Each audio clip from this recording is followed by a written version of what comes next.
ಹನಿ ನೀರಾವರಿ ಸಬ್ಸಿಡಿ ಮಂಜೂರು ಮಾಡಲು ಲಂಚ ಸ್ವೀಕರಿಸಿದ ರೇಷ್ಮೆ ಪ್ರದರ್ಶಕ ಎಂವಿ ರಾಮಕೃಷ್ಣಯ್ಯರವರಿಗೆ 4 ವರ್ಷ ಕಠಿಣ ಕಾರಾಗೃಹ ಶಿಕ್ಷೆ ಮತ್ತು 96,000 ರೂಪಾಯಿ ದಂಡ. ಯಾದಗಿರಿ ತಾಲೂಕು ರೇಷ್ಮೆ ವಿಸ್ತರಣಾಧಿಕಾರಿಗಳ ಕಚೇರಿಯ ರೇಷ್ಮೆ ಪ್ರದರ್ಶಕ ರಾಮಕೃಷ್ಣಯ್ಯ 33,000 ರೂಪಾಯಿಗೆ ಲಂಚಕ್ಕೆ ಬೇಡಿಕೆ ಇಟ್ಟಿದ್ದ ರಾಮಕೃಷ್ಣಯ್ಯ. ಏನಿದು ಸ್ಟೋರಿ ಅಂತೀರಾ? ನೀವೇ ನೋಡಿ.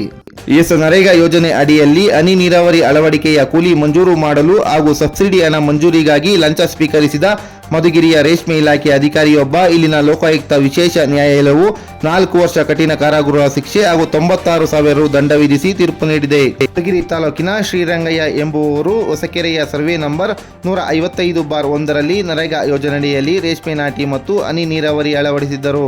ಇದಕ್ಕೆ ಸಂಬಂಧಿಸಿದಂತೆ ಕೂಲಿ ಹಣ ಮಂಜೂರು ಮಾಡಿಕೊಡಲು ರೇಷ್ಮೆ ಇಲಾಖೆಯ ರೇಷ್ಮೆ ಪ್ರದರ್ಶಕರಾದ ಎಂವಿ ರಾಮಕೃಷ್ಣಯ್ಯ ಲಂಚಕ್ಕೆ ಒತ್ತಾಯಿಸಿ ಮುಂಗಡವಾಗಿ 15,000 ರುಗಳನ್ನು ಹಣ ಪಡೆದುಕೊಂಡಿದ್ದರು. ನಂತರ ರೇಷ್ಮೆ ನಾಟಿ ಸಬ್ಸಿಡಿ ಮೊತ್ತ 70,000 ರುಗಳನ್ನು ಮಂಜೂರು ಮಾಡಲು 20,000 ರು ಲಂಚಕ್ಕೆ ಒತ್ತಾಯಿಸಿದರು. ಇದಲ್ಲದೆ ನರೇಗಾ ಯೋಜನೆಯಡಿಯಲ್ಲಿ ಸಾಮಗ್ರಿ ಮೊತ್ತ 33,000 ರು ಮಂಜೂರು ಮಾಡಿಕೊಡುತ್ತೇನೆ, ಅದಕ್ಕೆ 13,000 ರು ಲಂಚ ನೀಡಬೇಕೆಂದು ಬೇಡಿಕೆ ಇಟ್ಟಿದ್ದರು. 2019 ಮಾರ್ಚ್ 15ರಂದು ಶ್ರೀರಂಗಯ್ಯ ಅವರ ಮಗ ರಂಗನಾಥ್ ಸಬ್ಸಿಡಿ ಹಣದ ಬಗ್ಗೆ ವಿಚಾರಿಸಲಾಗಿ ಈಗಾಗಲೇ ನಿಮ್ಮ ಖಾತೆಗೆ ಜಮೆ ಮಾಡಲಾಗಿದೆ, ಸಬ್ಸಿಡಿ ವಿಚಾರವಾಗಿ 20,000 ಕೊಡಬೇಕೆಂದು ಎಂದಿದ್ದರು. ಸಾಮಗ್ರಿ ಸೇರಿ ಒಟ್ಟು 33,000 ತಂದು ಕೊಡು ಎಂದು ಒತ್ತಾಯ ಮಾಡಿದ್ದರು. ಇಷ್ಟೊಂದು ಮೊತ್ತದ ಲಂಚ ನೀಡಲು ಮನಸ್ಸಾಗದ ಶ್ರೀರಂಗಯ್ಯ ಹಾಗೂ ಅವರ ಮಗ ಭ್ರಷ್ಟಾಚಾರ ನಿಗ್ರಹ ದಳವನ್ನು ಸಂಪರ್ಕಿಸಿದರು.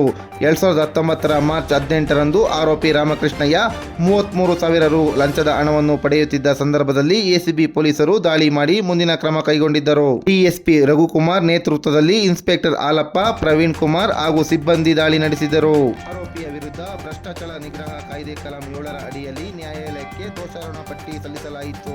ಪ್ರಕರಣದ ವಿಚಾರಣೆಯು ತುಮಕೂರು 7ನೇ ಅಧಿಕ ಜಿಲ್ಲಾ ಮತ್ತು ಸತ್ರ ನ್ಯಾಯಾಲಯದಲ್ಲಿ ನಡೆದು ಆರೋಪ ಸಾಬೀತಾದ ಹಿನ್ನೆಲೆಯಲ್ಲಿ ರಾಮಕೃಷ್ಣಯ್ಯರವರಿಗೆ ಮೇಲ್ಕಂಡಂತೆ ಶಿಕ್ಷೆ ಮತ್ತು ದಂಡ ವಿಧಿಸಿ ನ್ಯಾಯಾಧೀಶರಾದ ರಾಮಲಿಂಗೇಗೌಡ ತೀರ್ಪು ನೀಡಿದ್ದಾರೆ. ಸರ್ಕಾರದ ಪರವಾಗಿ ವಿಶೇಷ ಅಭಿಯೋಜಕರಾದ ಎನ್ ಬಸವರಾಜು ವಾದಿಸಿದರು.